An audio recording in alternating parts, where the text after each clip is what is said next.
Hello नमस्कार, स्वागत है आप सभी का एक नए वीडियो में। आज हम लोग जा रहे हैं भुवनेश्वर। इस समय मैं हूँ IGI एयरपोर्ट दिल्ली। 10:30 की फ़्लाइट है, चेक इन कर लिया है, सिक्योरिटी चेक भी हो गया है और अब चलो चलते हैं अभी आगे गेट की तरफ।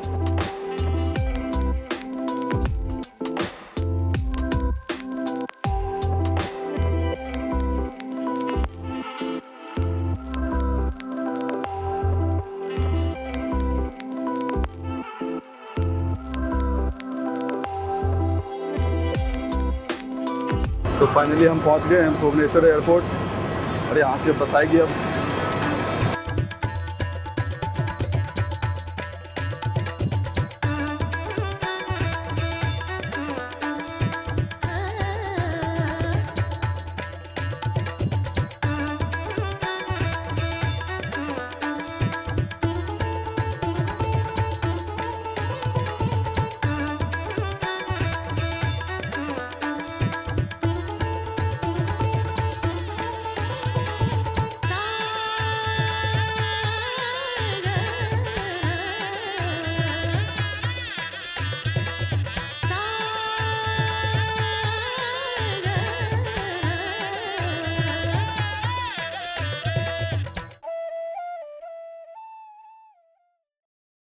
हेलो एवरीवन, स्वागत है आप सभी का एक नए वीडियो में। और आज हम आए हैं श्री जगन्नाथपुरी मंदिर, जो कि लोकेटेड है उड़ीसा के पुरी डिस्ट्रिक्ट में। यह मंदिर भगवान श्री जगन्नाथ, उनके बड़े भाई बलभद्र और उनकी बहन सुभद्रा जी को डेडिकेटेड है। यह मंदिर भगवान विष्णु के 4 पवित्र धामों में से एक माना जाता है, जहाँ हर साल लाखों भक्तगण दर्शन करने के लिए आते हैं। तो चलिए इस वीडियो के माध्यम से यहाँ की अनोखी परंपराएं और यहाँ के अनेकों रहस्यों के बारे में जानते हैं।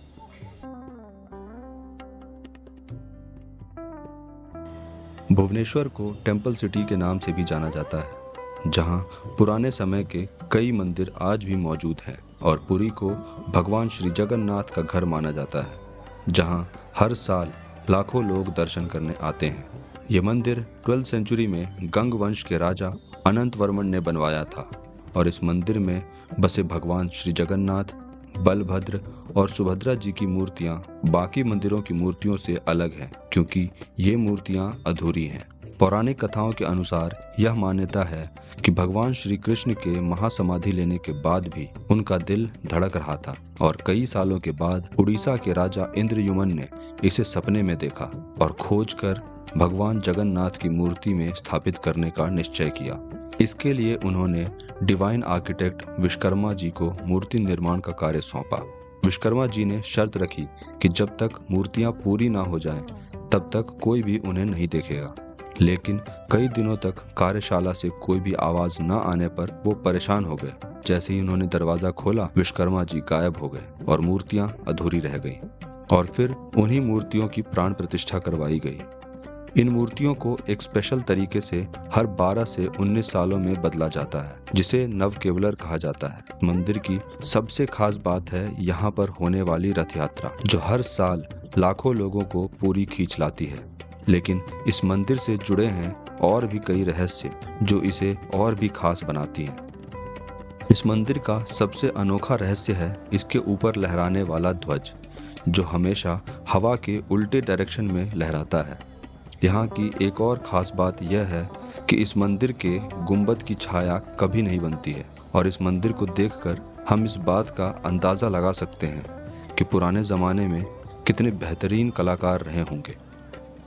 आपने बाकी मंदिरों में देखा होगा कि उनके ऊपर कई सारे पक्षी उड़ते हुए दिखाई देते हैं, लेकिन इस मंदिर के ऊपर आपको कोई भी पक्षी बैठा या उड़ता हुआ नहीं दिखाई देगा।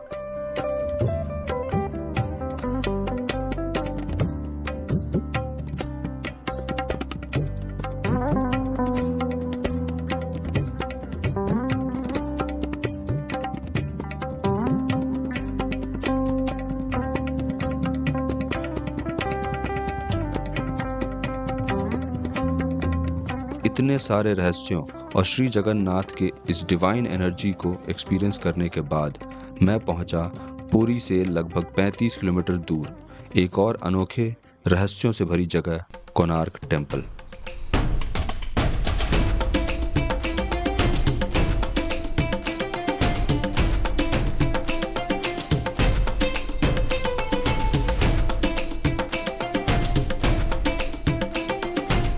श्री जगन्नाथ टेम्पल के बाद हम पहुंचे हैं अब सन टेम्पल, जो कि लोकेटेड है कोणार्क में, और ये जगन्नाथपुरी टेम्पल से लगभग 1 घंटे की दूरी पर है। कोणार्क सन टेम्पल को 13th सेंचुरी में गंग डायनेस्टी के राजा नरसिंहवर्मन फर्स्ट ने बनाया था, और इस टेम्पल को एक विशाल रथ की तरह डिज़ाइन किया गया है, जिसके अंदर 12 जोड़े पहिए और 7 घोड़े भी लगे हुए हैं।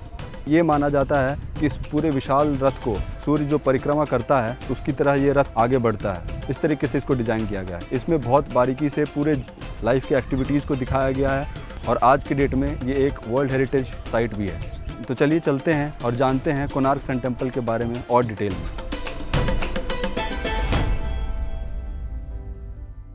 कोणार्क सन टेम्पल इंडिया के फेमस गोल्डन ट्रायंगल का पार्ट है, और ये टेम्पल अपनी यूनिक आर्किटेक्चर और हिस्टोरिकल वैल्यू के लिए जाना जाता है। कोणार्क सन टेम्पल एक 13th सेंचुरी का आइकॉनिक टेम्पल है जो सूर्य देवता को समर्पित है। ये उड़ीसा के कोणार्क शहर में लोकेटेड है और यूनेस्को वर्ल्ड हेरिटेज साइट भी है। इस मंदिर को एक विशाल रथ की तरह बनाया गया है जो सूर्य देवता के रथ को दर्शाता है। इस मंदिर को नरसिंह देव ने बनवाया था, और तभी से ये इंडियन आर्किटेक्चर का एक मास्टरपीस माना जाता है। तो अभी हम लोग आए हैं Konark temple, Konark sun temple, और देखिए हमें कौन मिला। क्या नाम बताया सर आपने? मेरा नाम दिगंबर बिस्वाल है। इन्होंने गौरव तनेजा के व्लॉग में भी इनको गाइड करा था, और Gaurav Taneja is mostly known as flying beast on YouTube. तो हमें बहुत अच्छा मौका मिला है कि हम दोबारा इनसे सुने और समझें इस कोणार्क सन टेम्पल के बारे में, इसकी हिस्ट्री और इसके कल्चरल इंपॉर्टेंस के बारे में। ये है नाट्य मंडप, ये सामने ये सेपरेट है, ये लाइन गेट है। आप लोग यहाँ पर खड़ा है, इसका ऊपर में 3 एंट्रांस है। हर दिन इसके अंदर जाके सूर्य भगवान का ऊपर में गिरता था 1 घंटा के लिए। ये मेन टेम्पल है, 227 फीट हाइट था दैट टाइम। ये कोलैप्स हो गया, गर्भगृह। ये है प्रेयर हॉल जो सामने बड़ा वाला है, और इसका सामने ये है नृत्य मंडप। ये डांसिंग हॉल, ये ऑडियंस हॉल, ये मेन टेम्पल, ये दोनों एक चैरियट जैसा है। इधर से हर दिन धूप जाकर के अंदर जाता था, लेकिन 1903 में बंगाल का गवर्नर जे बड़ीलन 1903 में रेत भर के रखा, वो गिर जा रहा था बोल के सेफ के लिए। तो हर दिन धूप जाके के ये डोर में 1 घंटा रहता है।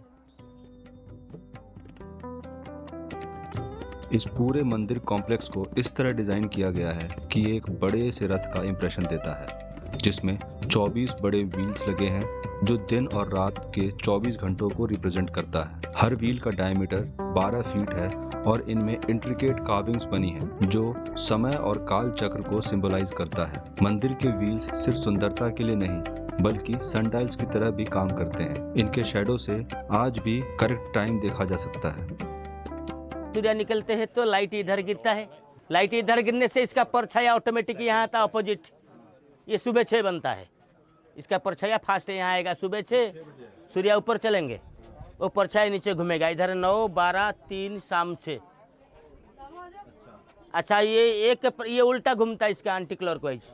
इसका परछाया ये जो 3 घंटा में है 60 डॉट, 1 डॉट को 3 मिनट, 30 डॉट 1.5 घंटा, 20 डॉट में 1 घंटा। हाँ, तो इसका परछाया देखिए अभी वहाँ पर है, देखा? हाँ, उधर है देखिए। तो 1.5 से और 2 डॉट भी ज़्यादा है, मतलब 6 मिनट ज़्यादा है, 1:36।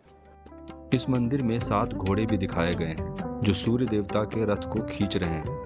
ये 7 घोड़े सप्तऋषि और सप्तऋषि मंडल को रिप्रेजेंट करते हैं। मंदिर के एंट्री गेट के दोनों तरफ शेर और हाथियों की मूर्तियां बनी हैं जो शक्ति और सामर्थ्य का प्रतीक है।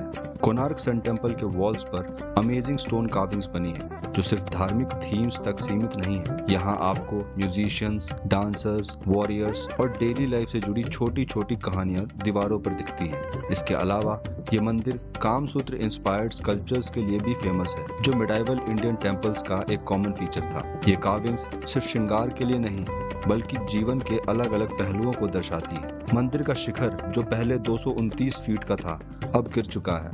कहते हैं कि इस टावर के ऊपर एक बड़ा सा मैग्नेट लगा था। ये पूरा स्ट्रक्चर आयरन लॉक टेक्नोलॉजी पर बना था और ये मैग्नेट इस पूरे टेम्पल को स्टेबल रखने में हेल्प करता था। ब्रिटिश एरा में इस मैग्नेट को हटा दिया गया क्योंकि इससे आसपास जाने वाली शिप्स को नेविगेट करने में परेशानी होती थी और उसके बाद से धीरे धीरे ये पूरा स्ट्रक्चर वीक होने लगा और टूटने लगा।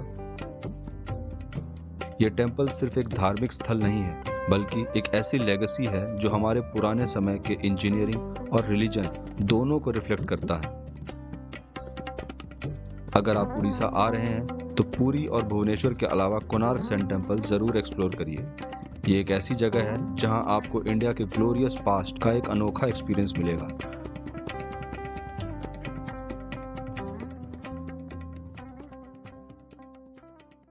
सो with this we come to the end of the video. आपको ये वीडियो कैसी लगी please write down in comments below and for more such videos like share and subscribe.